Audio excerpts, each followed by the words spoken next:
bonjour, merci de votre curiosité. Permettez-moi de vous convier à un voyage au pays du bouddhisme.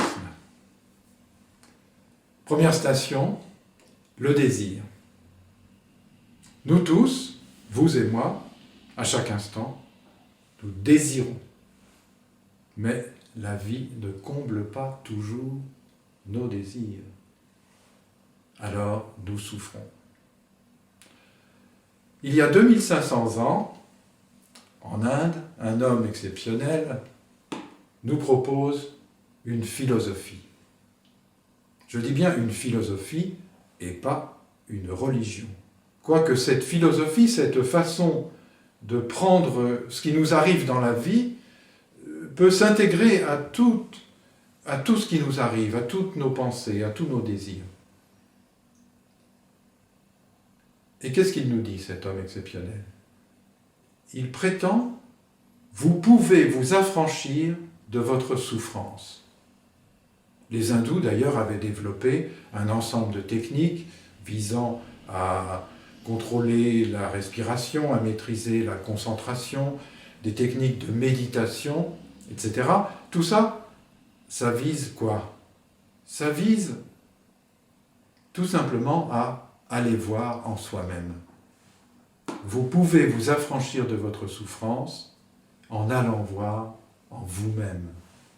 Ne cherchez pas votre satisfaction à l'extérieur, dans le monde. Cherchez-la en vous-même.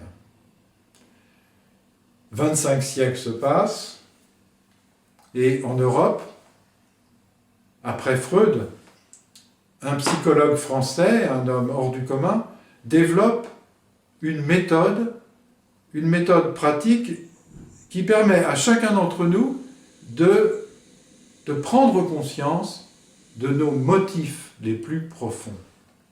C'est la psychologie de la motivation.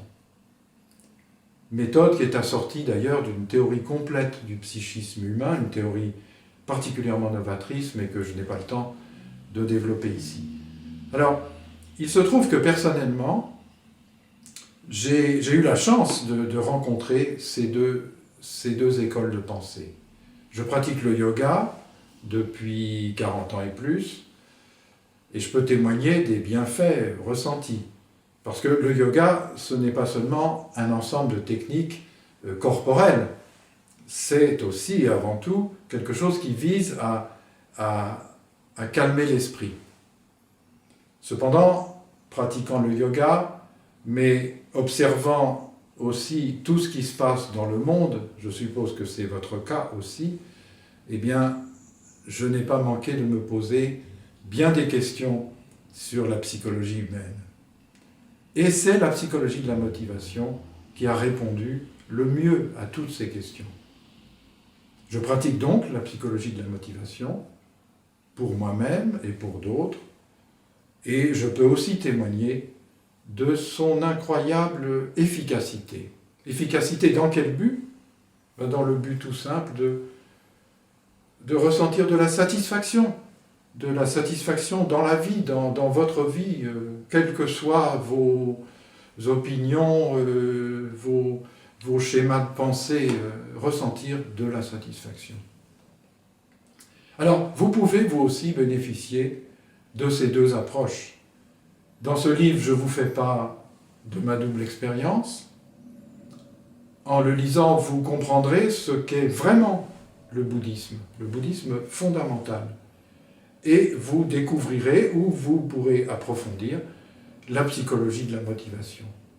Une méthode psychologique contemporaine, qui, il faut le dire, a été créée sur des bases tout à fait différentes de celles du bouddhisme, mais en fait, vous vous rendrez compte que ça rejoint certains enseignements les plus fondamentaux de l'humanité.